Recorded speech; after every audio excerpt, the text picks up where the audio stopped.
Puspita Raja Herbal, salam sehat alami. Assalamualaikum warahmatullahi wabarakatuh. Puspita Raja Herbal dengan Herbal Membangun Negeri. Salam dari Bang HS. Seluruh MC dimanapun Anda berada, fansnya Bang HS, semuanya diharapkan untuk bisa bergabung di malam hari ini, dibahas bagi-bagi resep Hasan Sabila bareng Faris Saga. Dan malam hari ini topiknya adalah bagaimana kita merawat bagaimana biar ginjal ini tidak rusak gitu ya. Soalnya banyak sekali fenomena-fenomena yang terjadi apalagi di Indonesia karena ketidaktahuan mungkin, atau karena kecerobohan, atau karena selera makan yang mungkin tidak baik, atau mungkin sering begadang atau apapun itu ya. Nah, ini akhirnya membuat ginjal menjadi rusak, atau mungkin juga makanan-makanan yang tidak sesuai dengan kesehatan kita. Ya, kita hadirkan langsung saja formulator dan juga motivator herbal Indonesia, Bang HS. Halo, assalamualaikum Bang HS. Waalaikumsalam warahmatullahi wabarakatuh. Halo juga Faris. Wah, sehat ya? Ketemu lagi ya Bang ya. Baik. Bang HS nih, kalau mau ngobrolin soal kesehatan ginjal, ini kan banyak sekali hal yang bisa kita lakukan, treatmentnya, mungkin makan atau kesehatan dari mungkin pola hidup, pola makan, olahraga, ya. Tapi ini kadang-kadang ada yang luput kali ya Bang ya, atau kecolongan gitu ketika kita udah sehat nih, ngerasa sehat banget, tapi ternyata kita juga ada, misalnya Faris tuh pernah, kalau nggak salah itu pas dicek lab itu ada kayak ginjalnya kering. Nah, ini mungkin karena kurang banyak minum atau gimana nih Bang sebenarnya nih? Jadi sebenarnya kalau masalah kering aja itu bukan karena kita kurang minum, tidak. Jadi air itu, ginjal atau metabolisme itu dia bisa mendapatkan air dari mana saja, misal dari buah bisa, ya dari kuah makan bisa, dari minum bisa, atau dari oksigen yang masuk udara, itu bisa dijadikan menjadi cairan. Untuk cairan tubuh. Nah, masalah ginjal kering ini berarti ada kerusakan pada sistem kerja ginjal. Nah, ini juga yang ingin saya sampaikan sebenarnya Faris. Saya selalu prihatin kepada anak-anak muda sekarang, apalagi anak kos ya. Mereka senang dengan hidup yang serba praktis. Praktis. Jadi makanan siap saji itu selalu menghantui pikirannya. Iya kan? Instan. Nah, jadi lihat ya, rata-rata anak kos hampir saja dia di kamarnya sudah ada mie instan yang tersedia. Atau kalau dia tidak masak sendiri, dia sekarang sudah ada yang menyediakan mie instan. Bahkan orang sudah ada yang kecanduan dengan itu. Bang AS sudah banyak mengingatkan seperti itu, bahwa makanan seperti itu bukan makanan sehat. Ya. Terus nanti minumnya dengan minuman kemasan bersoda maksudnya. Minuman bersoda. Contohnya seperti itu. Minuman bersoda ini bisa membuat orang lama-kelamaan ginjal itu menjadi macet. Macetnya apa? Karena saraf ginjal menjadi melemah. Kenapa? Karena tumpukan soda dan tumpukan obat pengawet. Ada di sana ada pengawet, kemudian di sana tingginya soda yang merusak ginjal, dan akhirnya gagal ginjal ini bisa membuat kerusakan pada pankreas. Nah, mereka yang gagal ginjal berujung kepada pankreasnya atau kadar gulanya menjadi tinggi. Setelah kita cek ginjal, terjadilah di situ yang kita dapatkan kadar uriumnya tinggi, kadar kreatinnya tinggi, itu endapan semua. Banyak orang mengira bahwa banyaknya atau lamanya mengkonsumsi jamu bisa membuat katanya ginjal itu menjadi rusak. Tapi justru makanan-makanan instan dan obat-obatan kimia itu tidak pernah diperdulikan. Ini termasuk minuman-minuman yang soft drink, botol-botolan. Masuk itu. Masuk itu, termasuk itu. Banyak isu yang muncul, jangan terlalu lama minum jamu, ini nanti akan bermasalah pada ginjal kan gitu. Itu adalah mereka yang menggunakan logika, tapi tidak menggunakan penelitian atau riset, ya. Katakanlah kita akan membandingkan, namanya riset itu kan nanti kita akan membanding ya Bapak Ibu ya. Kita akan membandingkan 10 tahun minum obat kimia dan 10 tahun minum jamu. Ayo kita ke lab untuk nguji ginjal mana yang bersih, ginjal mana yang bermasalah. Di situ kita akan nampak, di situ akan terjawab. Ternyata jamu itu ampas daripada jamu itu pembuangannya tidak melalui ginjal, maka ginjal menjadi bersih. Oke. Itu keuntungannya ya Faris ya.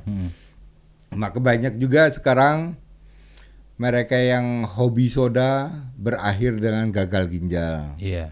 Mie instan berakhir juga gagal ginjal. Banyak terjadi seperti itu kan. Tinggal kita saja Bapak dan Ibu. Sekarang yang susah adalah orang tua sudah mengajarin kepada anaknya di saat kecil. Ya, saat kecil. Minuman instan. Ya. Yang tinggal buka, ya. Misalnya susu tinggal buka. Vitamin tinggal buka. Serba yang menggunakan pengawet. Setiap minuman yang dikemas bisa bertahan lama, berarti dia menggunakan pengawet. Nah itu sudah dibiasakan dari kecil, sehingga lidah si anak tidak bisa terpisahkan dengan itu. Terbawalah dia sampai dewasa. Di saat dewasa, imunnya menjadi rendah, terjadilah autoimun. Kadang bagus, kadang anjlok. Ya. Mengganggu apa? Konsentrasi berpikir Ibu. Kenapa? Dia tidak bisa lagi untuk mengingat pelajaran. Akhirnya gampang lupa. Siapa yang salah? Orang tua. Kondisi seperti ini kemudian Ibu obatkan, ditambah dengan banyaknya obat kimia, ini akan semakin memperparah.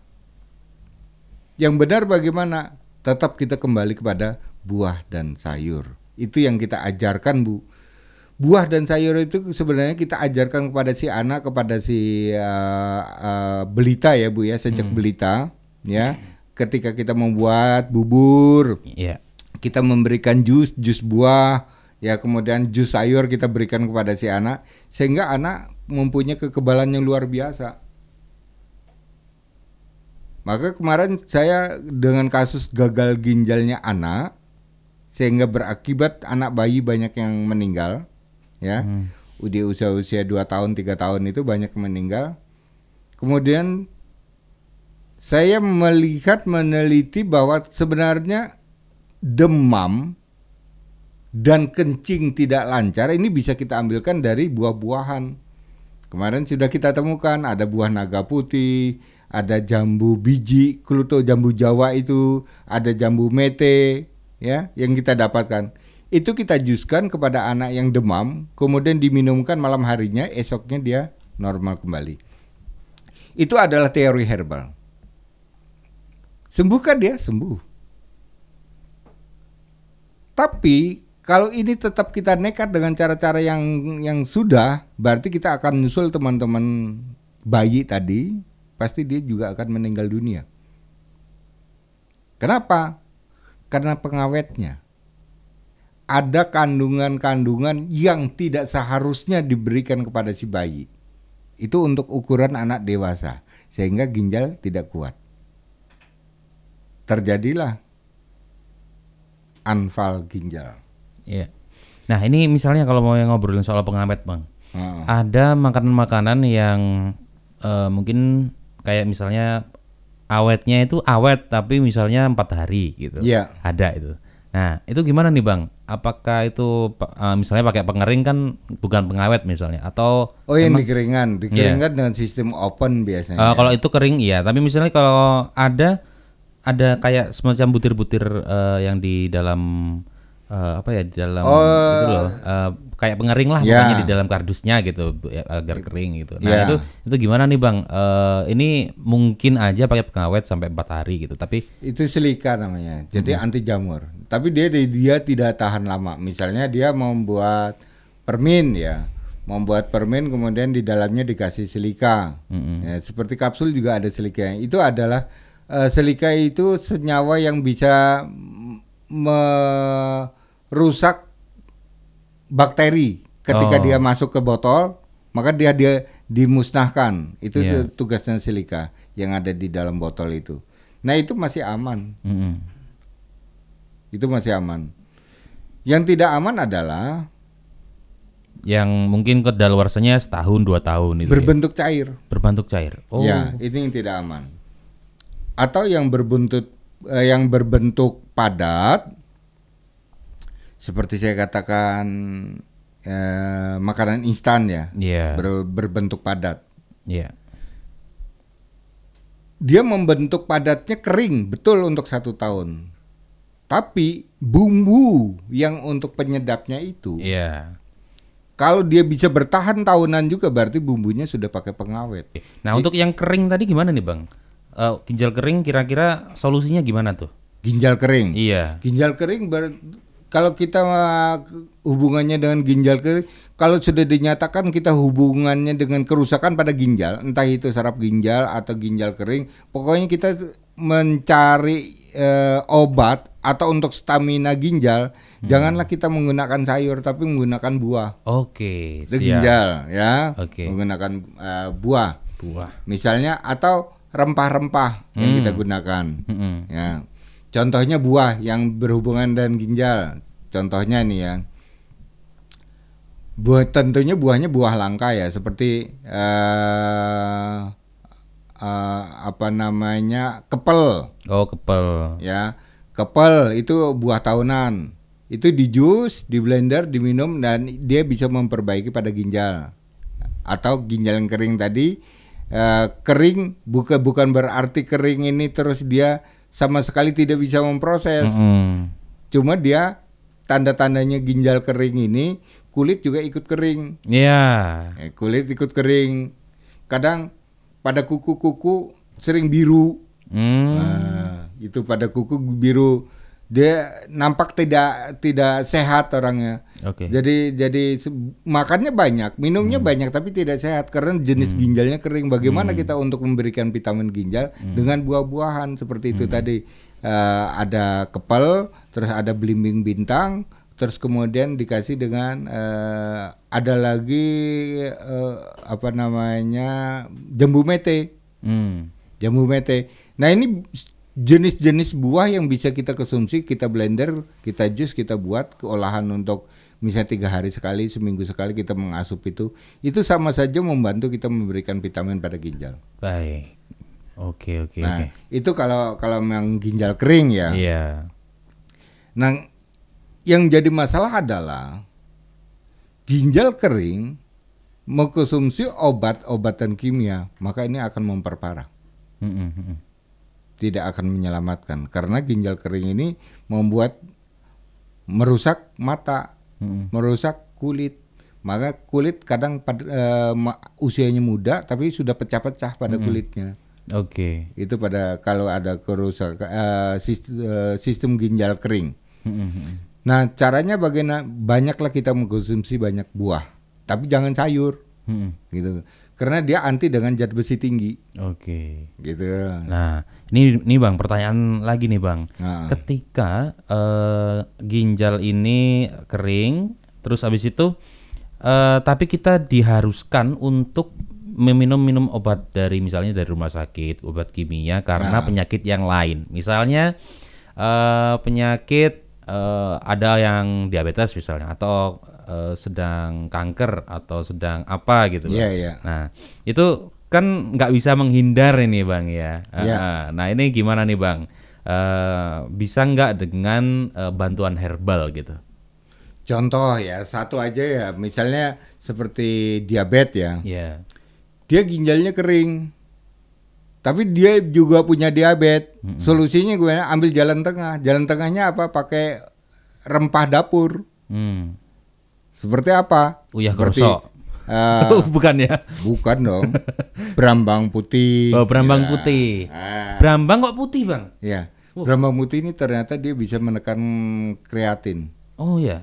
Nah, jadi dia bisa memperbaiki kerusakan pada ginjal. Berambang putih itu. Itu kan rempah. Iya. Jadi rempah yang tidak digunakan di dapur, tapi dia masuk golongan rempah. Berambang jenisnya berambang putih memang. Oke. Untuk menekan ginjal. Jadi Betul. Temu ireng, ya temu ireng terus kemudian temu blenyeng. Ternyata berambang putih itu bisa kita gunakan untuk mengobati bagi mereka yang kerusakan pada ginjal. Oke. Kreatif. Ini yang luar biasa kan. Nah, berambang putih tahu itu berkhasiat bagus untuk ginjal, tapi justru ini tidak pernah disampaikan kepada masyarakat. Sehingga masyarakat tidak mengenal tentang perbaikan ginjal atau kerusakan ginjal ini harus pakai apa sih. Mereka berobatlah dengan kimia. Nah, lamanya menggunakan kimia bukannya membaik, tapi dia semakin rusak. Oke, ini diklarifikasi bahwa bawangnya ini bukan berambangnya ini bukan bawang itu ya? Bukan bawang. Oke, ada. Jadi baunya berambang. Persis berambang, Iya. tapi wujudnya dia putih. Di Jogja tidak ada perkebunan berambang putih ini. Iya. Ini sebenarnya ada di sekitar Jawa Timur. Jawa Dan Timur. itu bagus banget untuk digunakan bagi mereka yang bermasalah pada ginjal, terutama bermasalah pada ginjal, Pak ya. Contohnya saja misalnya ya, Bapak punya batu ginjal, ya. Utamakan berambang putih itu dapat. Terus tinggal Bapak gabungkan dengan tempuyung 6 lembar, gempur batu sama kumis kucing. Gempur batunya 6, kumis kucingnya 10. Daun kumis kucingnya. Ya. Agar Bapak membuang seninya, air seninya itu lebih banyak, tinggal tambahkan daun beluntasnya 15 lembar. Misalnya Bapak pipisnya seret nih ya. Saya seret pipisnya sulit sekali, tinggal kasih aja beluntas 15 lembar, rebus bersama berambang putih tadi. Kan jadi, Pak. Berambang Jadi putihnya obat. berapa, Bang? Berambang putihnya sekitar 5. Itu untuk berambang putih ya, Pak ya. Ya. Jadi itu kalau kita ada masalah pada ginjal ya. Jadi saya kok pipisnya sulit, saya kok sering pipisnya satu malam bisa sampai 12 kali misalnya. Waduh. Ini ada gangguan. Gangguan itu bisa saja dia pada rongga ginjal, pada saraf ginjal, mungkin juga dia pada kantong ginjal atau pada prostat ya, yang berhubungan dengan kemih ya. Nah, ini kita bisa menggunakan berambang putih, Pak. Terus gimana kita mencari berambang putih? Solusinya sebenarnya bukan harus Bang HS menjualan berambang putih, nanti nggak ada lagi yang menyampaikan tentang herbal kan. Iya. Jadi misalnya Bang HS kok Bang HS sekarang ada di bakul sayur sekarang itu jualan berambang gitu ya. Itu bukan Bang HS lagi kan itu.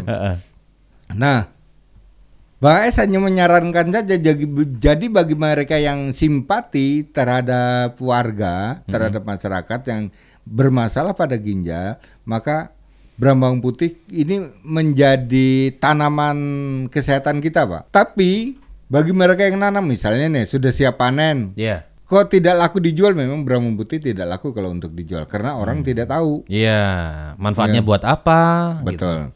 Coba berambang putih itu yang umumkan misalnya presiden, langsung dia laku. Iya. Ya kan? Padahal yang menemukan bahwa berambang putih bisa untuk kerusakan ginjal adalah Bang AS. Tapi Bang AS ngomong belum tentu juga orang percaya kan gitu. Iya. Tapi kewajiban saya sebagai herbalis, sebagai Bapak Herbal Indonesia, maka harus saya sampaikan itu dipakai apa tidak terserah Bapak. Saya hanya menyampaikan ilmu. Ini ilmu yang saya sampaikan. Ya. Itu adalah salah satu resep yang saya berikan, Pak ya. Ini tadi resepnya berapa gelas? Itu 5 gelas jadi 2 gelas. Itu juga yang kemarin itu ada yang menyampaikan kalau tidak salah ada pertanyaan di grup ya. Itu kalau 4 gelas jadi 2 gelas itu kan merusak ginjal. Oh. Yang ngomong kan. Kok bisa? Nah, Bapak dari mana? Saya juga dari seorang herbalis, seorang pakar herbal. Cobalah dia nemukan data itu dari mana? Siapa yang diuji dia? Misalnya uji lab ya. 4 gelas, jadi 2 gelas, kemudian dia gagal ginjal. Siapa? adakah faktanya? Jadi kalau hanya ngomong-ngomong aja kan namanya orang mempengaruhi massa mempengaruhi massa. Kan masyarakat kita gampang sekali terpengaruh. Ya. Iya betul. Sekarang produk yang asing yang melalui jaringan multi level dengan harga 6 juta aja dibeli kan gitu ya. Iya. Nah itu. Dan jaringan-jaringan seperti itu membuat bangsa kita apa aja yang ada di rumah dijual, yang penting sembuh, ternyata juga tidak sembuh. Itu mudah sekali bangsa kita dibohongi, Pak. Atau dipengaruhi. Sehingga saya sayang sekali kepada Bapak yang sudah dapat pelajaran benar, dirusak. Dengan merusak ini dia tidak tanggung-tanggung, Pak. Akan mempengaruhi bukan 1-2 orang, yang dipengaruhi ratusan bahkan ribuan orang. Kemudian kita akan kembali lagi Bapak untuk membuat resep ya. Salah satunya saya adalah temu ireng, Pak ya. Temu ireng kita buat Bu ya. Apakah temu ireng bisa untuk membersihkan ginjal yang kotor? Saya menggunakan umbi temu ireng Bu ya. Caranya bagaimana? Caranya adalah temu ireng 1 siung. Ini tulis dulu judulnya, membersihkan kotoran ginjal. Temu ireng 1 siung, potong-potong, putri malu secukupnya, kumis kucing 15 lembar, ditambah dengan brambang putih 5 cukup, 5 gelas dijadikan 2 gelas, kemudian diminum pagi dan sore. Jadi ingat Pak ya, teori herbal itu 1, teorinya Pak ya, herbal akan melepaskan senyawa kalau direbus ya. Ingat ya, Bapak garis bawahi, akan melepaskan senyawa kalau direbus. Herbal dikeringkan dengan sinar matahari kemudian dihancurkan atau digilingkan dibuat serbuk, ini senyawa tidak keluar. Itulah yang disebut-sebut bisa membuat kotoran ginjal. Oke, berarti karena pengolahannya salah satunya. Betul, Faris. Nah, ini maka ginjal herbal itu dapat merusak ginjal. Betul kalau dia mengatakan kalau herbal itu herbal yang digiling, yang dibentuk tepung. Ya, jadi contoh Bu ya, ini saya gambarkan lagi. Saya membuat tepung daun beluntas, saya keringkan, kemudian saya giling sampai hancur, ya. Jadilah serbuk beluntas, Bu ya. Serbuk beluntas kemudian dimasukkan ke dalam kapsul, Ibu minum. Sudah tidak mendapatkan khasiat, endapannya akan singgah pada ginjal. Endapan tadi, serbuk tadi Bu ya. Kenapa? Karena teorinya salah. Dia belum mengambil senyawanya.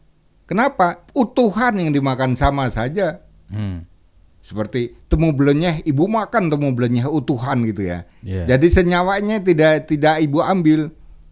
Berambang putih, makan berambang putih. Ibu tidak mengambil senyawanya. Gimana untuk mengambil senyawa? Harus ada unsur pemanas, berarti pakai api, yaitu direbus. Baru dia keluar Bu. Air rebusan itu adalah air obat. Inilah yang disebut ekstrak. Maka jika cairan itu masuk ke dalam tubuh, senyawanya itu akan mengobati, air yang tersisa tadi akan keluar lagi lewat urin. Maka ginjal menjadi bersih. Gitu ya. Maka ada yang bilang terlalu lama merebus jamu ini akan merusak ginjal. Berarti orangnya ini adalah bukan orang herbalis. Nampak banget teorinya aja salah gitu. Inilah yang membuat masyarakat menjadi bingung. Ini saya garis bawahi Bu ya. Ginjal rusak akibat jamu yang digiling. Ginjal selamat atau ginjal sehat adalah jamu yang direbus atau jamu yang diekstrak. Paham Bu ya? Tadi sudah 2 resep yang saya berikan. Yang ketiga adalah bagaimana temu ireng bisa membuat pelancar darah atau mengencerkan darah. Temu ireng. Jadi kalau Ibu divonis, saya kolesterolnya tinggi Pak, tergeser tinggi Pak. Begitu juga saya mempunyai darah tinggi Pak. Begitu juga saya mempunyai diabetes, Pak. Ketiga penyakit ini saya divonis oleh rumah sakit berakibat darah saya menjadi kental. Bagaimana kita untuk membuatnya? Ya, ingatlah dengan temu ireng. Wujudnya tidak mengenakan loh temu ireng. Iya, itu. temu ireng. Wujudnya mengireng ya. Iya. Jadi jenis umbinya mengireng dan pahitnya luar biasa. Kalau memang ibu akan membuat pengencer darah, gunakanlah temu ireng. Caranya bagaimana? Caranya adalah temu ireng ambil 1 siung, bawang putih ambil 4, cabai jamu ambil 4 juga, kemudian dikasih dengan jambe 2. Jangan sampai kita mengencerkan darah tapi bakteri di darah tinggi. Maka saya masukkan jambe di dalam. Jambe tidak bermaksud untuk mengencerkan, tapi dia untuk mengantisipasi jika di dalam darah tinggi bakteri. Itu. Jadi kita sudah mengantisipasi jika membuat resep ibu, bagaimana agar resep ini tidak mengganggu lambung, tidak mengganggu jantung, tidak mengganggu sirkulasi, tidak mengganggu ginjal dan sebagainya. Nah, kita membuat resep itu sudah mengamankan semuanya. Maka tidak bisa satu tumbuh-tumbuhan untuk memberantas satu penyakit. Maka Bang HS selalu tertawa. Misal nih ya, banyak pasien saya yang tanya, Bang, kemarin itu kan saya sakit lambung, disarankan nih sama tetangga saya. Udahlah, kamu rebus aja kunyit. Sudah ibu rebus? Ya sudah. Berapa hari? 1 minggu. Gimana? Diare terus, Bang. Nggak berhenti-berhenti. Ya makanya ini tidak bisa dengan satu. Memang kunyit bagian daripada untuk meracik resep lambung, kunyit itu. Tapi tidak bisa berdiri sendiri, sehingga ilmu herbal itu memang harus diajarkan. Tidak bisa kita hanya membuka Google, kunyit bisa untuk lambung, oh buatlah kunyit. Tidak, kita harus memperhitungkan seperti tadi ya. Saya untuk memperbaiki lambung, perbaikan lambung berarti saya harus ada otot lambung, ada supaya lambung tidak diare dan bisa membunuh bakteri itu benar pakai kunyit tadi. Otot lambungnya berarti saya bisa menggunakan daun pace, ya. Untuk perbaikan ususnya saya bisa menggunakan lidah buaya, berarti ada gabungan. Itu unsurnya masih pada lambung, yang berarti membuat resep kita harus hati-hati ibu, ya. Kita harus tahu dulu yang penting anatomi tubuh. Saya ingin membuat ginjal supaya tidak mengendap, bagaimana caranya? Saya untuk bisa menurunkan kadar gula. Kadar gula diturunkan tapi HB aman. Yang kurang ajar kan begini, Pak. Kadar gula cepat dia turun, tapi HB ikut turun, orangnya jadi lemas. Iya. Itu kan sangat berbahaya. Itulah yang saya sangat berhati-hati dengan HbA1c itu. Ya, arti hemoglobin yang membawa glukosa. Kalau ini ikut turun, orangnya lemes. Sehingga kalau ditanya, gulanya gimana? Normal, 100 gula saya tuh. Tapi kok lemes? Inilah salah di dalam membuat resep. Begitu Bu ya. Hati-hati Bu ya dengan info-info yang tidak bertanggung jawab, tidak ada gurunya, bahkan ini cenderung untuk menyesatkan kita bangsa Indonesia. Hindarilah itu. Kita lebih baik yang pasti-pasti sajalah. Bisa dibuktikan secara ilmiah, bisa dibuktikan secara nyata dan secara praktis. Ibu begitu mendengar saya kemudian dibuktikan, oh ternyata benar.